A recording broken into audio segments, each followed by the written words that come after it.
Hello, hello. So, hello, students. And coming to a very important and a slightly difficult topic to understand, the ganglions of head and neck. Ganglions of head and neck. Now, as we know, students, we have got a central nervous system and an autonomic nervous system. Central nervous system, autonomic nervous system is made up of sympathetic and parasympathetic nervous system. Sympathetic and parasympathetic nervous system, right? Now, students, we take a section of the spinal cord. Let me just tell you this in short. We take a section of the spinal cord. Look, this is what we are going to get here in a section of the spinal cord. Okay, so that's the dorsal root. That's the ventral root, dorsal root, ventral root. That's the spinal nerve, spinal nerve. So we've taken a section through the spinal cord. That's a section through the spinal cord. So what do we call this as? This is the dorsal horn. That's the ventral horn. Dorsal horn, ventral horn. We know this. The dorsal horn gives rise to the dorsal root. Dorsal root.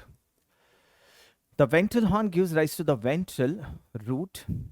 So dorsal root, ventral root. And what do we get here is a spinal nerve. Spinal nerve. We know this. We get this as a spinal nerve. So this is a normal section of the spinal cord: dorsal horn, dorsal root, ventral root, spinal nerve.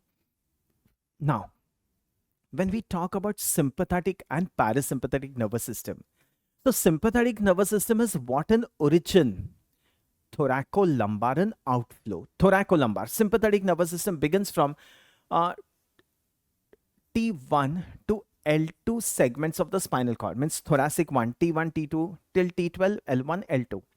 So T1 to L2 segments of the spinal cord, what begins is the sympathetic nervous system, right?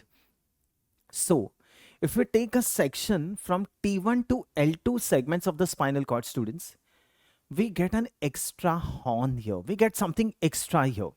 So this is the dorsal horn, that's a ventral horn. We get an extra horn here. This is what we call as the lateral horn. Lateral horn. Now, this lateral horn would be present in T1 to L2 segments of the spinal cord.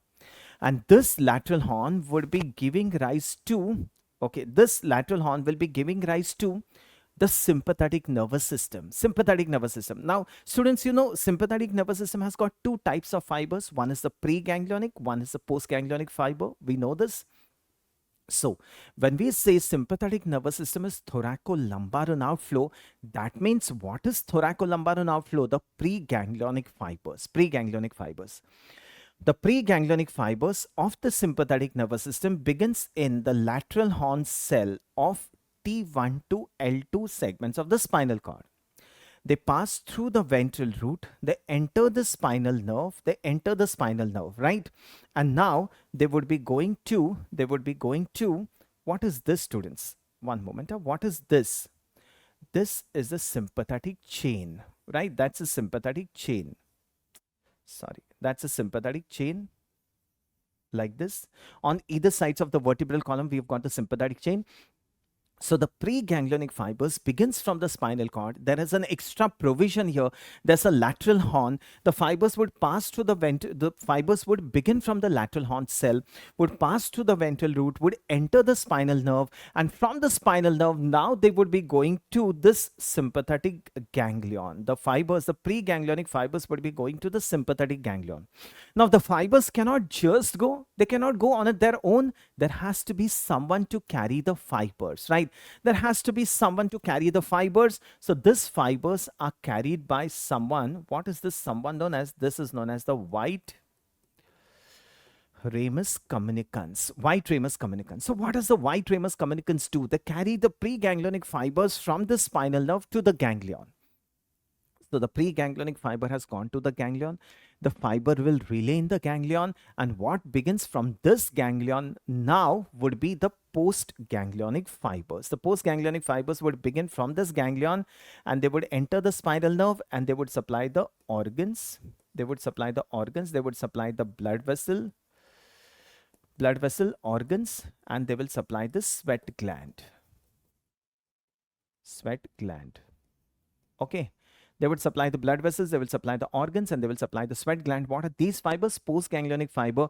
This postganglionic fiber has to be carried by someone from the ganglion to the spinal cord. So these are the gray ramus communicants. So what does the gray rami communicants do? They carry the postganglionic fiber from the sympathetic ganglion to the spinal nerve. Now, where are the ganglions of sympathetic nervous system located? Very close to the vertebrae. So the preganglionic fiber is very small and the postganglionic fiber is too long. They're very long. Postganglionic fibers are very long, right? So that's about the sympathetic nervous system. Preganglionic, postganglionic fibers. I've just told you in short. Now just try to compare this with the parasympathetic nervous system. Sympathetic nervous system is thoracolumbar and outflow. It begins from T1 to L2 segments of the spinal cord. So from T1 to L2 segments, there's an extra horn here. We call this as lateral horn, right? Now understand the parasympathetic nervous system. Parasympathetic nervous system. Parasympathetic nervous system, students, what is the outflow? Where does it begin from? Craniosacral. Craniosacral and outflow, right? It begins from the brain, it begins from the sacral part of the spinal cord. Now, which part of the spinal cord? S2, 3, 4. S2, 3, 4. That means, students, if I take a section from S2, S3, S4 levels of the spinal cord, again, I get a lateral horn here. And this lateral horn in S2, S3, S4 will give rise to fibers, right? This lateral horn cell in case of S2, S3, S4 will give rise to the preganglionic fibers, but of parasympathetic nervous system. Are you able to follow this?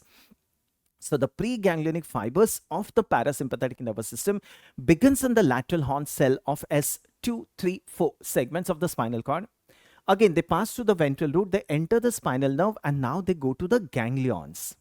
Now, where are the ganglions of parasympathetic nervous system located? They are located very close to the organs, or they are located in the walls of the organs. So the preganglionic fiber becomes very long and the postganglionic fiber becomes very short. Are you able to follow this?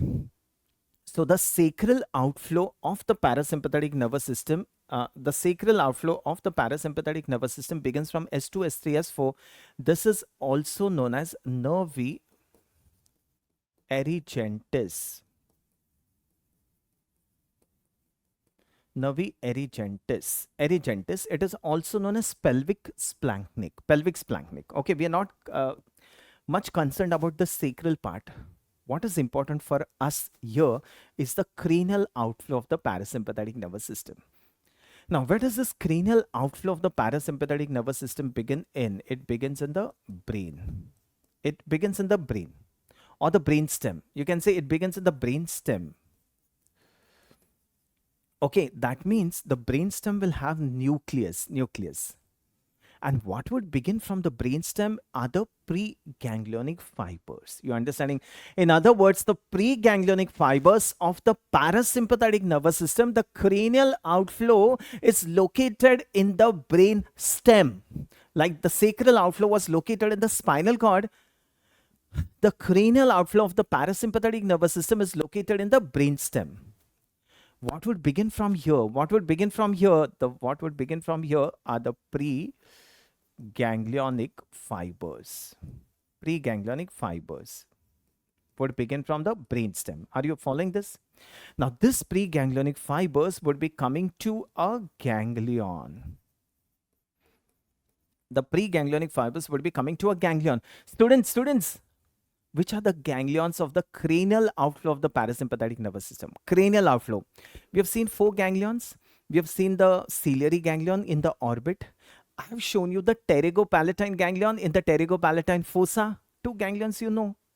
2 more ganglions. One is the submandibular ganglion and the other one is the otic ganglion.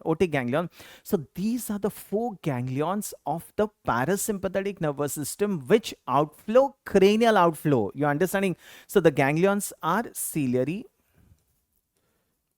otic, pterygopalatine and the submandibular.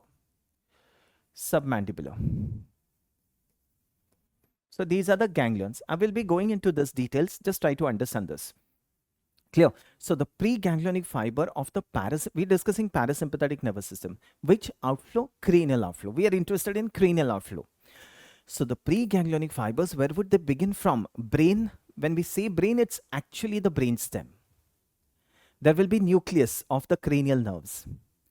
So this preganglionic fibers would be coming to the ganglion, and who's going to carry this preganglionic fibers? This preganglionic fibers would be carried by cranial nerves. This preganglionic fibers would be carried by the cranial nerves. Which cranial nerves? Carried by 3, 7, 9 and 10 cranial nerves. 3, 7, 9 and 10 cranial nerves. Okay. So one moment, I'll just clear this.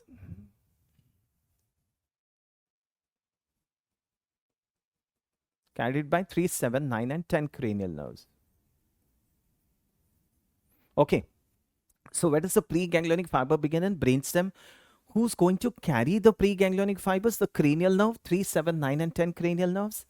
They are going to come in the ganglions. Now, which are the ganglions? We have got 4 ganglions: ciliary, otic, pterygopalatine and submandibular. Now, what will begin from this ganglion? Students, what will begin from this ganglion are the postganglionic fibers. The postganglionic fibers would begin from this ganglion. And what are these postganglionic fibers going to supply? They supply the glands. They supply the glands. Are you able to follow this? In other words, who's going to supply the glands of the head and neck? The parasympathetic nervous system. Which outflow? Cranial outflow. So all the glands in the head and neck would be supplied by the cranial outflow of the parasympathetic nervous system. Now, which are the glands of the head and neck? The submandibular, the sublingual glands, the parotid gland, the lacrimal gland, the nasal gland, the palatine glands and the pharyngeal glands. So this is all the glands in the head and neck. And who's going to supply this? The cranial outflow of the parasympathetic nervous system. Who's going to carry the preganglionic fibers? 3, 7, 9 and 10 cranial nerves. This nerves would come and relay in the ganglions. Now which ganglions? Otic, ciliary, pterygopalatine and submandibular. And the postganglionic fibers would now supply the glands. Are you able to follow this? In other words, what is this cranial outflow of parasympathetic nervous system going to supply? The glands. The glands. Okay, I'll just mention a statement for you. Just have a look at this. A very important statement. All the glands in the head and neck are supplied by, all the glands in the head and neck are supplied by, yes, which nerve? Facial nerve. All the glands in the head and neck are supplied by facial nerve except the parotid. Except the parotid gland, which is supplied by glossopharyngeal nerve. Okay, so all the glands in the head and neck are supplied by facial nerve except the parotid gland, which is supplied by glossopharyngeal nerve. Okay, the glands, what is the vagus supply? The vagus supplies the glands of GIT. The glands of GIT. See, what are we discussing, students? Don't get confused. We are discussing the parasympathetic nervous system, cranial outflow. What does it supply? Glands. Who's going to carry this? 3, 7, 9 and 10. Out of this, what glands is the 7th nerve supply? All the glands in the head and neck. I just told you. What glands is the 9th nerve going to supply? Parotid. What is the 10th nerve going to supply? The glands of GIT. Perfect. But there's only one exception. What's that? The third nerve. There's only one exception. The third nerve does not supply any gland, but the third nerve supplies 2 muscles which are parasympathetic in nature. The third nerve supplies 2 muscles which are parasympathetic in nature. That's the sphincter pupillae. The sphincter pupillae and ciliaris. sphincter pupillae and ciliaris muscle. Are you able to follow this? The only exception is third nerve. Third nerve does not supply any glands, but third nerve supplies two muscles which are parasympathetic in nature, the sphincter pupillae and the ciliaris muscle. Okay, students, clear? Understanding this, or is it confusing? Look, we are discussing parasympathetic nervous system. That is the lecture. Which outflow? Cranial outflow. Just remember, this cranial outflow is going to supply the glands. Who's going to carry this 3, 7, 9 and 10 cranial nerves? These nerves would begin from the brainstem. They would come to a ganglion, and from this ganglion, they would supply the glands. Now, I'll make it easy for you. Look, say we're talking about the facial nerve. Where does the facial nerve begin from? Brainstem. Now, which part of the brainstem? That we'll see later. We're discussing the facial nerve. Facial nerve begins from the brainstem. What are these fibers, students? What are these fibers? These are the preganglionic fibers. Now, this preganglionic fibers would be coming to a ganglion.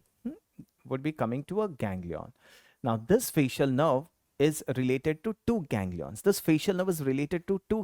One is the pterygopalatine ganglion and the second one is the submandibular ganglion. Pterygopalatine and the submandibular ganglion. Once the fiber relay in these two ganglions, pterygopalatine and submandibular, what would begin from this ganglion? Are the postganglionic fibers. These are the postganglionic fibers. And what is this postganglionic fibers going to supply? This postganglionic fibers will supply all the glands. Now this we'll see now, except parotid. It supplies all the glands except parotid. Clear to all of you? So this is a brief outline about the parasympathetic nervous system. Okay, that's the seventh nerve. Preganglionic fibers goes to the ganglion. Now, which ganglions are related to the seventh nerve? The pterygopalatine and the submandibular. And the postganglionic fibers supply the glands. Now, coming to the next nerve, ninth nerve. Ninth nerve begins where? Brainstem. What are these fibers? Preganglionic. What is the ganglion of ninth nerve? Otic ganglion. The ninth nerve will relay in the otic ganglion. The postganglionic fibers would supply what? Parotid gland. Are you following this? So in other words, what is the cranial outflow going to supply? The glands. Now coming to the next nerve. The next nerve is the 10th nerve. Or we will come to the third nerve. Third nerve begins in the brainstem. The preganglionic fibers comes to a ganglion. What is the ganglion? Ciliary ganglion. The postganglionic fibers, no, it doesn't supply any glands, but it supplies two muscles. What is that? Sphincter pupillae and ciliaris muscle, right? And coming to the last one, 10th nerve. 10th nerve begins from the brainstem. The 10th nerve begins from the brainstem. The 10th nerve does not have any ganglions. No ganglions for the 10th nerve. It directly goes and supplies the glands of GIT. It directly supplies the glands of GIT. The 10th nerve relays in a plexus, which is known as the Meissner's and the Orbach's plexus. That's in the wall of GIT. So 10th nerve begins from the brainstem, relays in the Meissner's and the Orbach's plexus, and the postganglionic fiber is going to supply the glands of GIT. Okay, students, that's a brief outline about the parasympathetic nervous system, about the ganglions, about the glands. Just have a look at this slide. Now, what is this ganglion? That's the ciliary ganglion. What is this ganglion? That's the pterygopalatine fossa. That's the pterygopalatine ganglion. In the pterygopalatine fossa. What is this ganglion? That's the submandibular ganglion. And what is this ganglion? Otic ganglion. Right? These are the four ganglions in the head and neck. Now, students, this is how a ganglion looks. That's how a ganglion looks. This is a ganglion. Okay, that's a ganglion. Now, the ganglion cannot just hang like this in the air. The ganglion cannot be just like that in the air. The ganglion needs to be suspended from something. So the ganglion is hanging from a nerve. The ganglion is just hanging from a nerve. It has got nothing to do with the nerve. It is just hanging from the nerve. And if a ganglion is hanging from the nerve, this relation of the ganglion is what we call as structural relation. So what is structural relation? The ganglion is just hanging from the nerve. This is what we call as structural relation. And second, the nerve is coming from the brainstem. The nerve relays in the ganglion. The nerve sends postganglionic fibers, and this is going to supply the glands, right? So the nerve begins from the brainstem.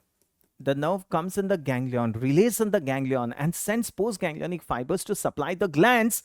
If this is it, this relation is what we call as the functional relation. This is what we call as the functional relation. Are you understanding this? What is structural relation? What is functional relation? So one is structural and one is functional. What is structural? The ganglion is just hanging from the nerve. That is structural. And this another nerve which enters the ganglion, which relays in the ganglion and which sends postganglionic fibers to supply the gland. What is that? That's functional relation. That is functional relation. Let me just tell you this. Look, there are 4 ganglions. One is pterygopalatine. I'm writing in shorter. Pterygopalatine is also known as spinopalatine. Same name. Pterygopalatine or spinopalatine. The second one is ciliary ganglion. Ciliary. We have seen this ciliary ganglion. Next is otic ganglion and the submandibular ganglion. So pterygopalatine, ciliary, otic and submandibular ganglion. These are the 4 ganglions of head and neck. Now each ganglion is related to 2 nerves. We just seen this. One is structural.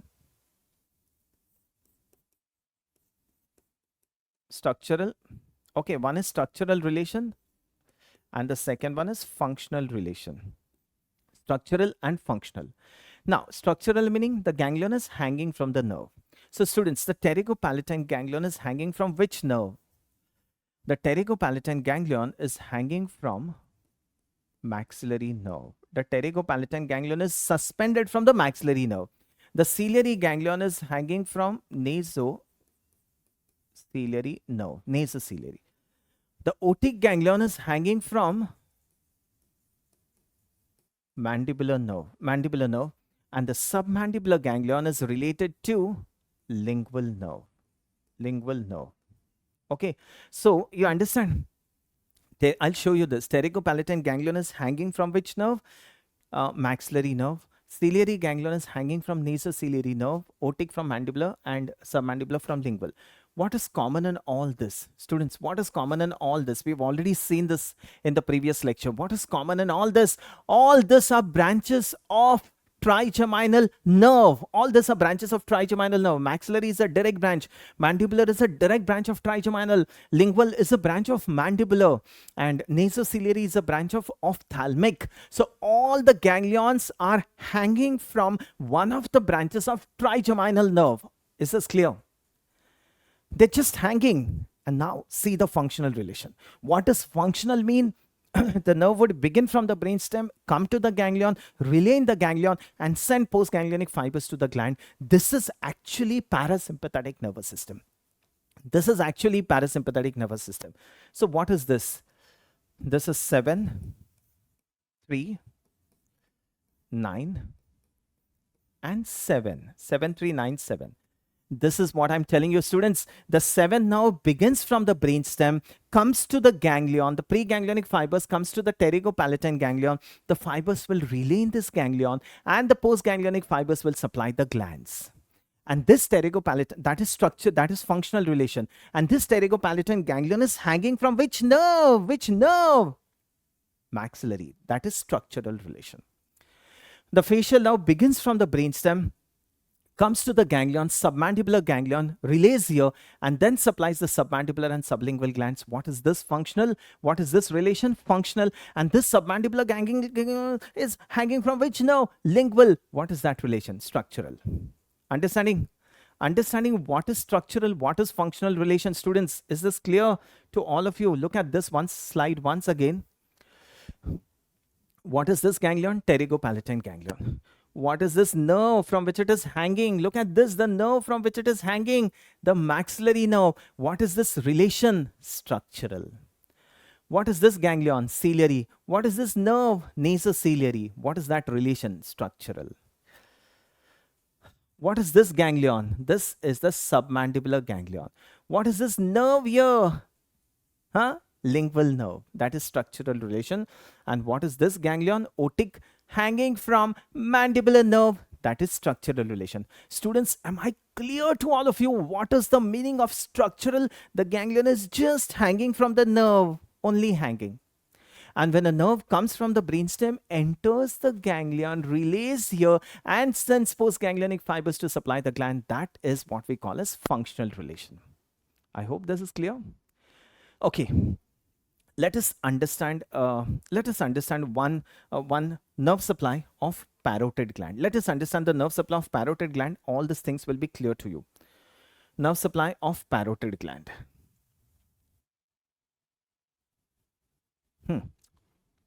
So, now students, tell me, this parotid gland is supplied by which nerve? We've seen this. The parotid gland is supplied by glossopharyngeal nerve. Glossopharyngeal nerve. So this glossopharyngeal nerve will have a specific nucleus. Like a nerve supplies many different things. But to supply different things, the nerve has different nucleus. Like glossopharyngeal nerve supplies the tongue. Glossopharyngeal nerve supplies the stylopharyngeus muscle. Glossopharyngeal nerve supplies the parotid gland. So the nerve will have different nucleus for each one of this. A different nucleus for parotid gland, a different nucleus for stylopharyngeus, a different nucleus for the tongue. This we'll see later.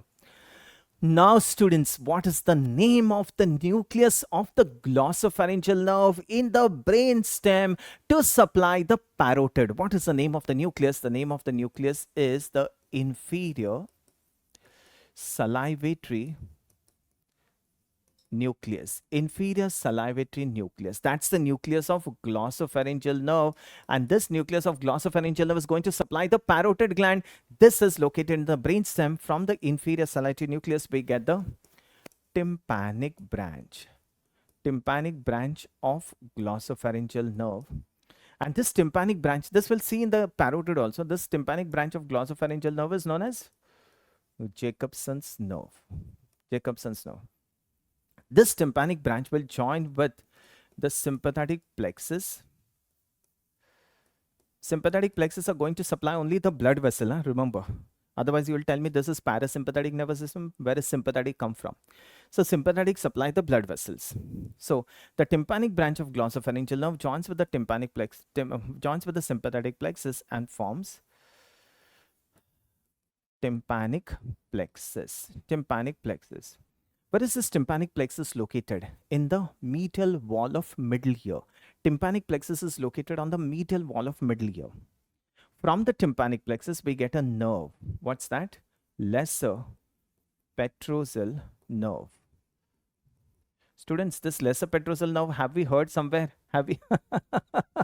Lesser petrosal nerve, have we heard somewhere? Foramen ovale. Excellent. Very nice, students. You are all excellent students. Foramen ovale.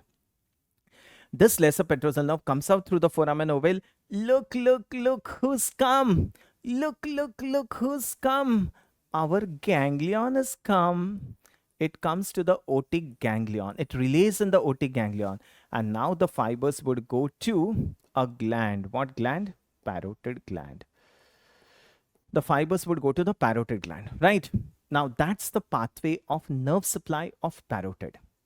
Now students, where is this located? Where is this located? This is located in the brainstem, right? This is located in the brainstem.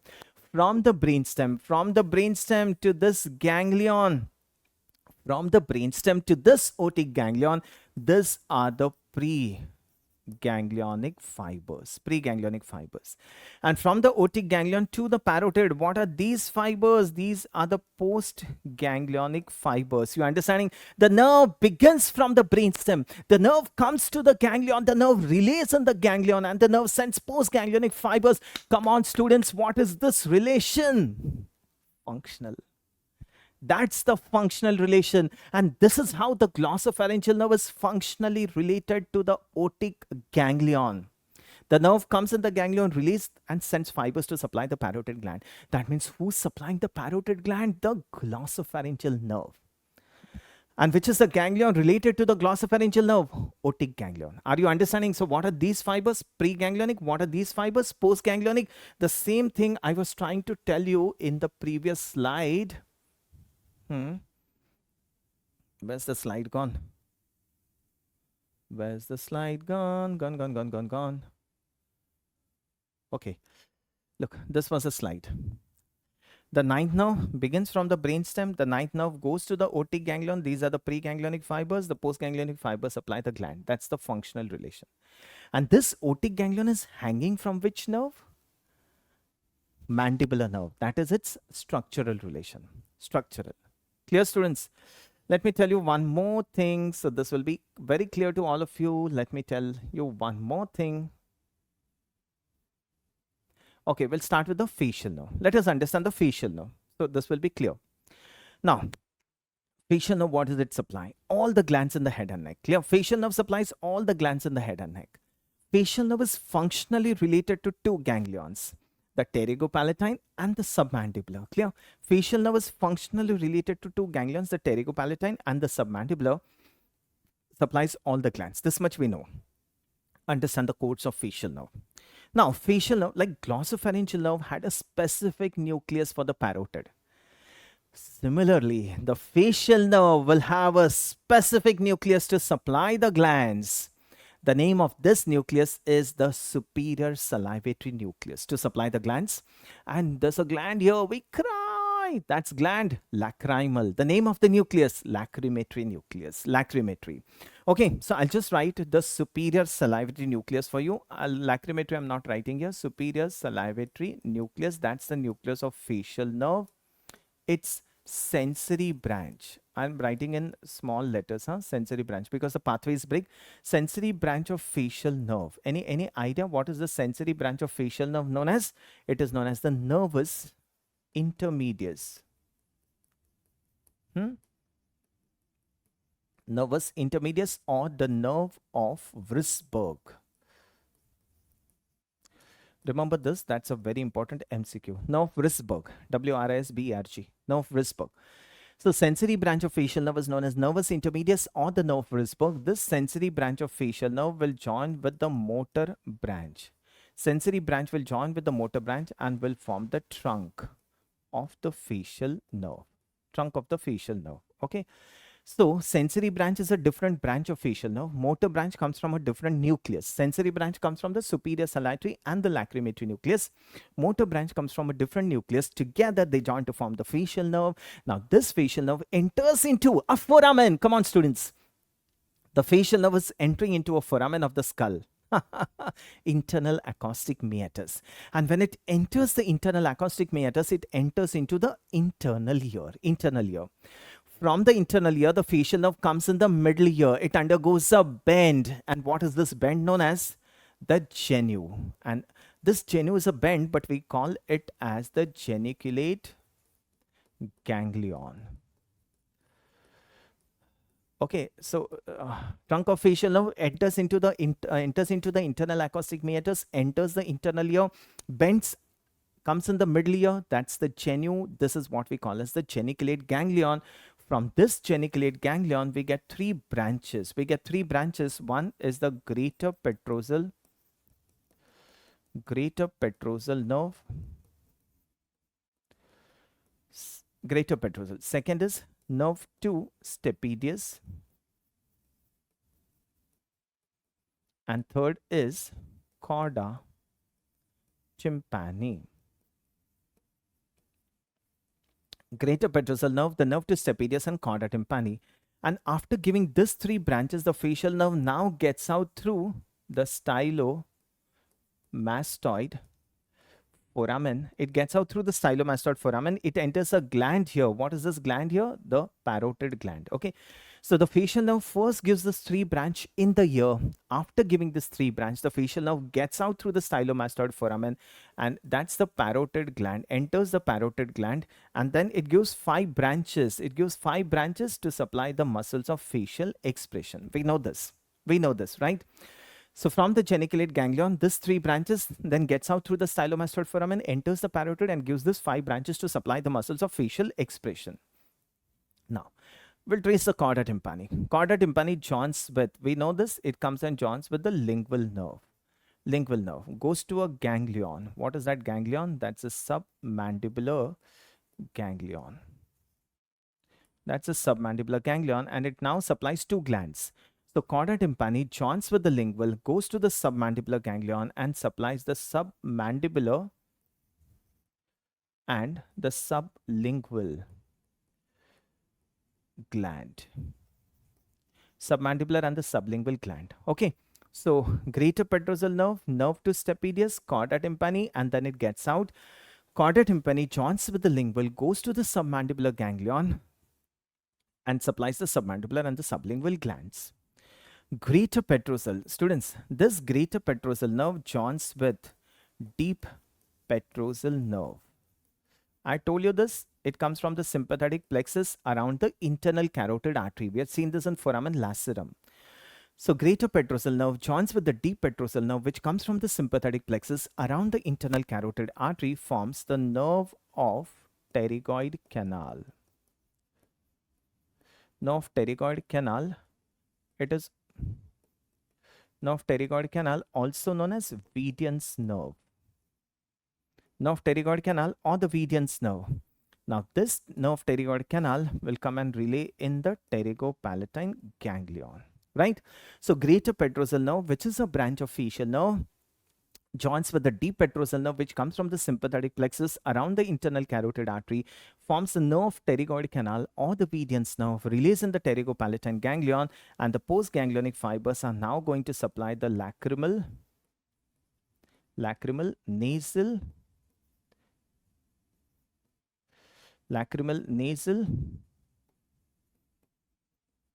palatine, and the pharyngeal glands.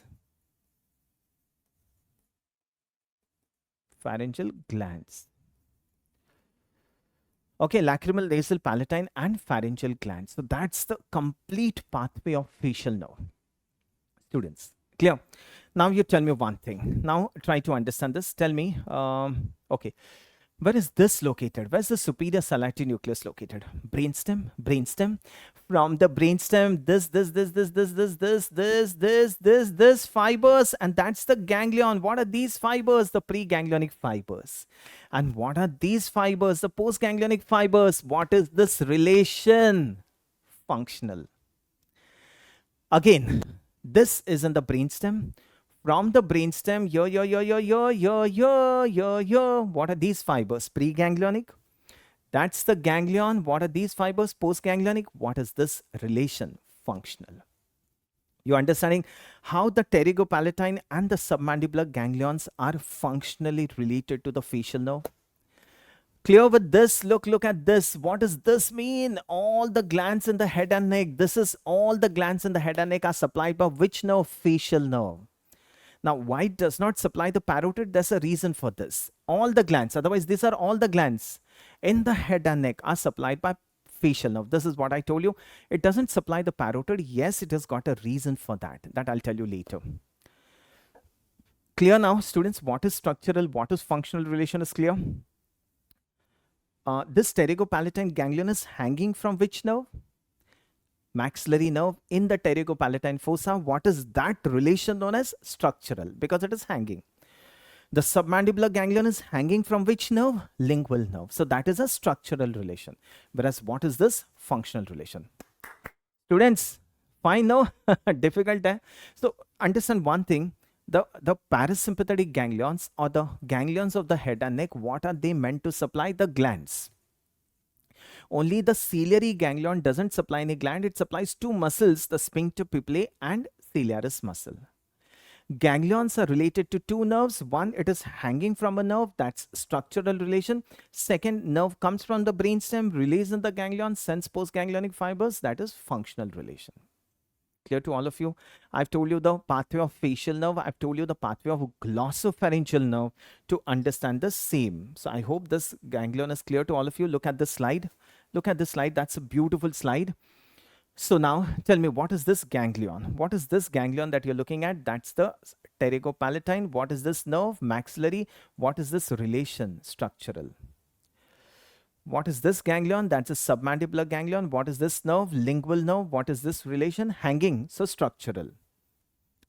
That's a ciliary ganglion. What is this nerve? Nasociliary nerve. So what is this relation? Structural. That's the otic ganglion hanging from mandibular nerve. Okay. Now understand this now, students. What is this nerve? That's a facial nerve. The facial nerve, that's the internal acoustic meatus in the ear. The facial nerves come in the ear. It gives number one, that's a greater petrosal. Nerve to stapedius is not shown. This is the chorda tympani. The facial nerve now gets out through the stylomastoid foramen. What is this? The chorda tympani goes and joins with the lingual nerve, now goes in the submandibular ganglion and will supply the submandibular and the sublingual glands. The greater petrosal, you can see this dotted one, greater petrosal, it comes from behind the artery. Look at this, that's a greater petrosal nerve. That's the internal carotid artery. That's the sympathetic plexus. Around the internal carotid artery, we get a nerve here. See this, that's a deep petrosal nerve. So deep petrosal joining with greater petrosal, that's the nerve of pterygoid canal or the Vidian's nerve. Relays in the pterygopalatine ganglion. And what are these now? These are the postganglionic fibers which supply the nasal glands, the palatine glands, the pharyngeal glands, and the lacrimal gland. I hope I'm very clear, students. That's a very important slide for you. A beautiful slide that is there, showing all the ganglions and showing the relations of the ganglion, structural and functional. Clear? Now answer this MCQ. Otic ganglion is anatomically related to. Yes, otic ganglion is anatomic, means it is hanging from which nerve? Otic ganglion is related to the mandibular nerve. Mandibular. We've seen this. Lesser petrosal nerve derives its preganglionic fibers from. Yes, yes. Can anyone answer this? Lesser petrosal nerve belongs to which nerve? Glossopharyngeal nerve, right? So answer is going to be the glossopharyngeal nerve. That's the tympanic nerve. Tympanic branch of glossopharyngeal nerve, right? Nervus intermedius is what? That's the sensory branch of facial nerve. Nervus intermedius or the nerve of Risberg, that's the sensory branch of facial nerve. Chorda tympani is a branch of facial nerve which is given in the ear, comes and joins with the lingual nerve. This chorda tympani supplies special sensations to anterior 2/3 of the tongue. That's chorda tympani. Joins with the lingual. In allergic rhinitis, the lacrimation, running nose and pharyngeal drip, which nerve when irritated gives rise to a similar picture. So students, what happens, this, one moment, I'll just show you this. What is this nerve? The Vidian's nerve. Where is that gone? The nerve pterygoid canal or the Vidian's nerve. Suppose if you irritate this Vidian's nerve, this nerve pterygoid canal or the Vidian's nerve, if we irritate this Vidian's nerve, we'll be getting secretions from lacrimal gland, we'll be getting lacrimation, we'll be getting nasal running nose, we'll be getting pharyngeal drip. So if we irritate this Vidian's nerve, we get lacrimation, we get running nose, we get a pharyngeal drip, and all the symptoms are seen in allergic rhinitis. Right. So which nerve when irritated gives rise to which nerve when irritated gives rise to symptoms of allergic rhinitis? Your answer is the Vidian's nerve. Vidian's nerve. Vidian's nerve. Clear, students?